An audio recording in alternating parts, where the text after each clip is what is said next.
दोस्तों, यदि आप भी अपनी लाइफ में कुछ नया सीखने की चाह रखते हैं तो इस चैनल को अभी सब्सक्राइब कर लें। दोस्तों, सनातन धर्म में अमावस्या और पूर्णिमा तिथि का खास महत्व है। पूर्णिमा तिथि के आते ही हिंदू मास का समापन हो जाता है। हर मास के 15 दिन पश्चात अमावस्या तिथि आती है। हर एक अमावस्या तिथि का खास महत्व है। ऐसे ही भाद्रपद मास के कृष्ण पक्ष की अमावस्या को भाद्रपद अमावस्या या भादो अमावस्या कहा जाता है। इस दिन स्नान, दान और श्राद्ध करने से खास फलों की प्राप्ति होती है। इसके साथ ही इस अमावस्या के दिन कुश यानी घास एकत्र करने की परंपरा भी है। इसी के कारण इसे कुशाग्रहणी अमावस्या कहते हैं। इसके साथ ही इस दिन कुछ खास उपाय करके कुंडली से काल सर्प दोष के दुष्प्रभावों को भी कम किया जा सकता है। आइए जानते हैं भाद्रपद अमावस्या की तिथि, शुभ मुहूर्त और उपाय।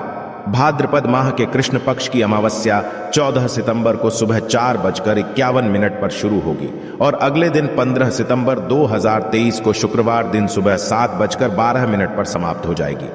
दोस्तों, इस अमावस्या पर यदि घर में लगी तुलसी में बांध दोगे, यह चीज तो हो जाओगे हर परेशानी से मुक्त। तुलसी तो सब लगाते हैं, किंतु इस बात को बहुत कम लोग जानते हैं। तो तुलसी के नीचे बांधे ये एक चीज मां तुलसी का मिलता है। ढेर सारा आशीर्वाद माता लक्ष्मी जी होती है आकर्षित। घर में नहीं आते कष्ट। दोस्तों, तुलसी का पौधा यदि आपके घर में लगा है तो यह आपके परिवार के लिए बहुत ही लाभकारी है। तुलसी के पौधे में देवी लक्ष्मी का निवास माना जाता है और नियमित रूप से तुलसी के पौधे की पूजा करने से लाभ अवश्य मिलता है। वेद पुराण इसके बारे में विस्तार पूर्वक बताया गया है। किंतु इसी के साथ क्या आप जानते हैं, तुलसी के नीचे ये चीज बांधने पर मां तुलसी का मिलता है आशीर्वाद। आपको वो सारी खुशियां मिल जाती है जिसके आप हकदार हैं। किंतु तुलसी के नीचे ये चीज बांधना है जरूरी। आगे बढ़ने से पहले आपसे रिक्वेस्ट करते हैं कि वीडियो को लाइक जरूर करिएगा, दोस्तों को शेयर कर दीजिएगा और यदि आपने अभी तक चैनल को सब्सक्राइब नहीं किया है तो चैनल को सब्सक्राइब करके बेल आइकॉन जरूर दबाएगा। दोस्तों, कमेंट में लिखें जय मां तुलसी, जय मां लक्ष्मी। मां की कृपा सदा आपके परिवार पर बनी रहे। दोस्तों, भारतवर्ष में ही नहीं, संसार के लगभग अधिकांश देशों में तुलसी को पवित्रता की दृष्टि से देखा जाता है। अनेक औषधियों गुणों से भरपूर तुलसी का धार्मिक महत्व भी है। अनेक धार्मिक अनुष्ठानों और तांत्रिक प्रयोगों में इसका उपयोग होता है। पुराणों में तुलसी को भगवान विष्णु की पत्नी होने का गौरव मिला। इसी कारण तुलसी जगत जननी भी है। परमात्मा के अनेक दुर्लभ वरदानों में परिगणित तुलसी के को अमृत का प्रतिरूप भी कहा गया है।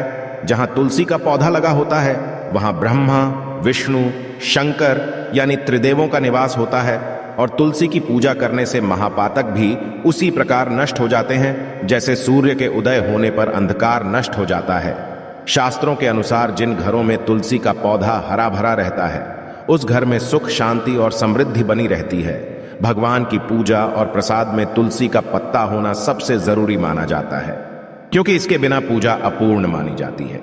इन्हीं कारणों से सभी हिंदू परिवारों में तुलसी का पौधा लगा होना जरूरी हो जाता है। यदि आपके घर में भी तुलसी है तो सुख, शांति और समृद्धि के लिए तुलसी मां को चुनरी अवश्य चढ़ानी चाहिए।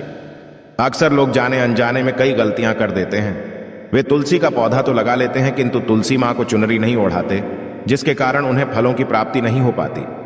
सदैव याद माता तुलसी को चुनरी अवश्य चढ़ानी चाहिए। तुलसी पर चुनरी जरूर बांधनी चाहिए। तुलसी न केवल एक पौधा है बल्कि ये हमारे मां के समान है। कई घरों में तुलसी को चुनरी ओढ़ाकर रखा जाता है किंतु इसका ध्यान कुछ लोग ही रखते हैं। आमतौर पर लोग तुलसी को लाल रंग की चुनरी उड़ाते हैं, किंतु लाल मंगल का रंग है और तुलसी का कारक बुध है। बुध और मंगल मित्र नहीं है। बुध के अनुकूल ग्रह शुक्र और शनि है। इसलिए तुलसी जी को सफेद, चमकीली या नीली चुनरी चढ़ाना अत्यंत शुभ होता है। कई लोग ये भी गलतियां करते हैं, तुलसी की चुनरी काफी पुरानी हो जाती है या फट जाती है, किंतु एकादशी या फिर अन्य कोई शुभ दिवस पर तुलसी की चुनरी लोग बदल देते हैं। किंतु आपको न केवल त्योहारों पर चुनरी बदलनी चाहिए बल्कि साफ सुथरी चुनरी मां तुलसी को सदैव ओढ़ानी चाहिए। बगैर के मां अच्छी नहीं लगती। तुलसी मां नाराज होती है और आपको फलों की प्राप्ति नहीं हो पाती है। दोस्तों, तुलसी में कई दिव्य शक्तियां विराजमान हैं।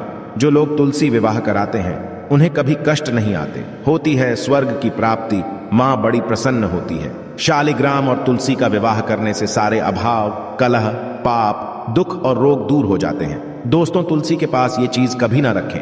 तुलसी मां होती है क्रोधित। जहां तुलसी का होता है वहां आपको अपने मुख से कड़वे बोल नहीं बोलने चाहिए। इसके आसपास जूते, चप्पल, झाड़ू, पोछा आदि रखना भी पाप माना जाता है। तुलसी के आसपास थूकना भी घोर अनर्थकारी माना जाता है। तुलसी के पास जल से भरा हुआ पात्र कभी नहीं रखना चाहिए। साथ ही तुलसी में दीपक जलाने के पश्चात दीपक को वहां से हटा देना चाहिए, क्योंकि तुलसी के नीचे बुझा हुआ दीपक रखना अशुभ माना गया है। तुलसी के पौधे में शिवलिंग और गणेश जी की प्रतिमा रखनी नहीं चाहिए। तुलसी के गमले में कोई अन्य पौधा नहीं लगाना चाहिए। तुलसी का पौधा जहां भी हो वहां पर सदैव साफ सफाई होनी चाहिए। तुलसी के पास कपड़े नहीं सुखाने चाहिए। तुलसी का पत्ता नाखून से नहीं तोड़ना चाहिए, माता क्रोधित हो जाती है। तुलसी के पत्ते सूख कर गिर जाते हैं, उन्हें कूड़े में नहीं डालना चाहिए, पानी में या मिट्टी में दबा देना चाहिए। तुलसी का रविवार को नहीं तोड़ना चाहिए और ना ही रविवार को तुलसी की पूजा करनी चाहिए। बाकी हर दिन तुलसी की सुबह पूजा करनी चाहिए और शाम के वक्त दीपक जला देना चाहिए। अक्सर महिलाएं स्नान के पश्चात खुले बाल में ही तुलसी को जल देती है। तुलसी को भगवान से सदा सुहागन रहने का वरदान मिला है। ऐसे में सौभाग्य में वृद्धि के लिए बालों को बांधकर और मांग में सिंदूर लगाकर तुलसी में जल अर्पित करना चाहिए। दोस्तों, चाहे मर जाना किंतु भूल कर भी ऐसी तुलसी कभी घर में मत लगाना, नहीं तो आपके घर में सदैव परेशानी आएगी। ऐसी तुलसी कभी ना लगाए। दोस्तों, कभी भी गंदी मिट्टी में तुलसी का पौधा मत लगाना। इससे नकारात्मक ऊर्जा का साया प्रवेश कर जाता है और माता तुलसी नाराज हो जाती है। घर में सूखी तुलसी नहीं रखी जाती, इससे अकाल मृत्यु का खतरा बना रहता है। घर की सुख सब खत्म हो जाती है। घर में सूखी तुलसी होने से माता लक्ष्मी कभी वास नहीं करती, चाहे कुछ भी हो जाए। यदि आपकी तुलसी सूख गई है तो इससे यह पता चलता है कि आने वाले समय में आपका बहुत बुरा समय आ सकता है। शास्त्रों में बताया जाता है कि सूखी तुलसी घर में लगाने पर मां तुलसी का अपमान माना गया है। ऐसे घर से हमेशा सदैव के लिए तुलसी माता क्रोधित रहती है। दोस्तों, मासिक धर्म में किसी भी पौधे में पानी नहीं डालना चाहिए, खासकर तुलसी में तो भूल कर भी नहीं।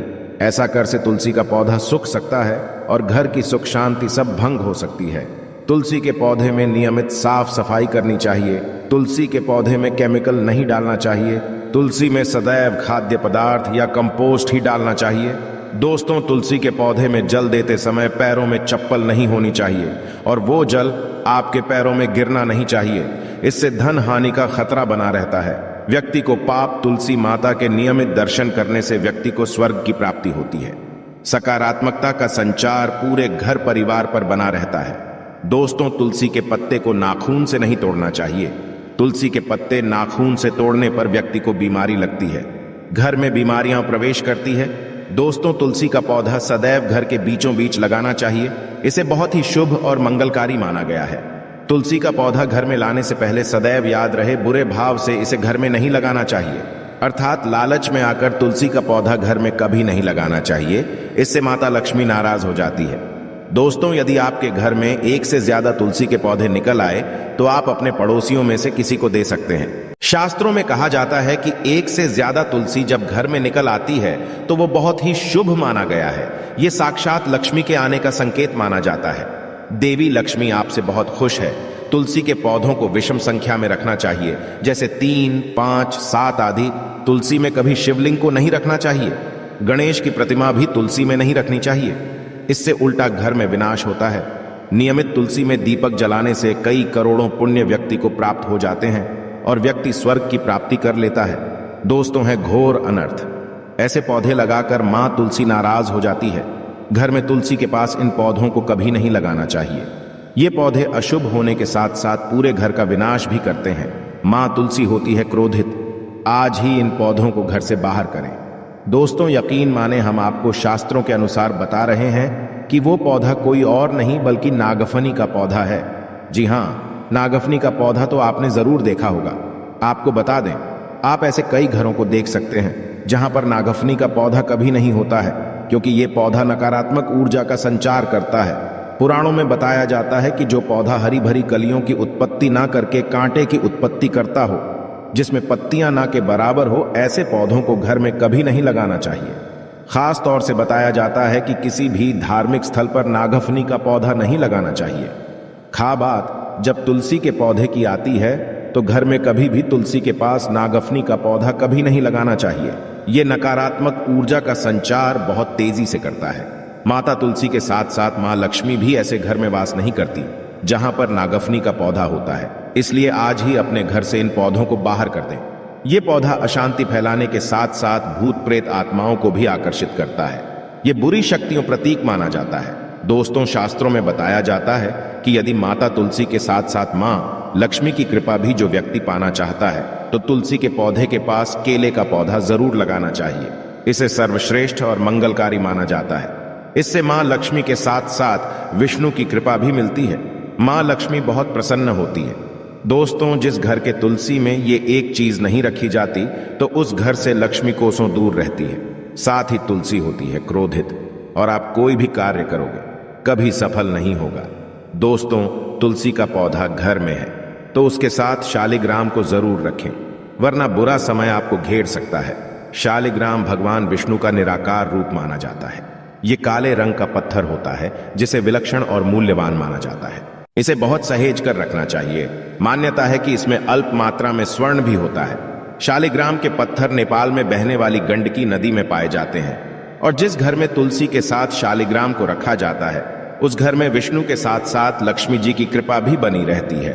धन दौलत की कमी बिल्कुल भी नहीं होती। खुशी उस घर में अपना बसेरा बना लेती है। शास्त्रों में साफ साफ लिखा है, जिस घर में शालिग्राम रखा होता है वहां पर सकारात्मक ऊर्जा का भंडार होता है। साथ ही घर में कोई भी व्यक्ति बीमारी से पीड़ित नहीं होता। तरक्की आपके चुनती है। पुराणों में यहां तक कहा गया है कि जिस घर में शालिग्राम है वो घर समस्त तीर्थों से भी श्रेष्ठ है। इनके दर्शन और पूजन से समस्त भोगों का सुख मिलता है। स्वयंभू होने के कारण इनके प्राण प्रतिष्ठा की आवश्यकता नहीं होती। यदि इसे घर में तुलसी के पौधे के नीचे रखकर पूजा की जाती है तो घर में भगवान विष्णु और महालक्ष्मी का वास हो जाता है। ऐसे घर में पैसों से संबंधित कोई समस्या नहीं रहती। मृत के समय इनके चरणामृत का जल प्राशन करने वाला व्यक्ति सभी पापों से मुक्ति पा लेता है। वो विष्णु लोक को चला जाता है। ये चरणामृत औषधि के समान होता है। जो इसका सेवन करता है उसका पुनर्जन्म नहीं होता। चरणामृत ग्रहण करने के पश्चात बहुत से लोग सिर पर से हाथ फेरते हैं, किंतु शास्त्रीय मतानुसार ऐसा नहीं करना चाहिए। इससे नकारात्मक प्रभाव बढ़ता है। चरणामृत सदैव दाएं हाथ से लेना चाहिए और श्रद्धा भक्ति पूर्वक मन को शांत रखकर ग्रहण करना चाहिए। इससे चरणामृत अधिक लाभप्रद होता है। जिस घर में शालिग्राम का नित्य पूजन होता है उसमें बाधाएं अपने आप खत्म हो जाती है। यदि आप घर में असली शालिग्राम ले आए हैं किंतु उसकी ठीक से नियम से देखभाल नहीं कर पा रहे हैं तो इसका उल्टा प्रभाव देखने को मिलेगा। घर में सिर्फ एक ही शालिग्राम की पूजा करनी चाहिए। विष्णु की मूर्ति से कहीं ज्यादा उत्तम है शालिग्राम की पूजा करना। शालिग्राम पर चंदन लगाकर उसके ऊपर तुलसी का पत्ता रखा जाता है। प्रतिदिन शालिग्राम पंचामृत से स्नान कराया जाता है। जिस घर में शालिग्राम की पूजा होती है उस घर में लक्ष्मी का सदैव वास रहता है। शालिग्राम पूजन करने से अगले पिछले सभी जन्मों के पाप नष्ट हो जाते हैं। शालिग्राम सात्विकता का प्रतीक है। उनके पूजन में आचार विचार की शुद्धता का खास ध्यान रखा जाता है। आशा है कि आज की इस प्रस्तुति में बताई गई जानकारी आपको अच्छे से समझ आ गई होगी। वीडियो अच्छा लगा हो तो एक लाइक अवश्य कर दें। धन्यवाद वीडियो के अंत तक बने रहने के लिए।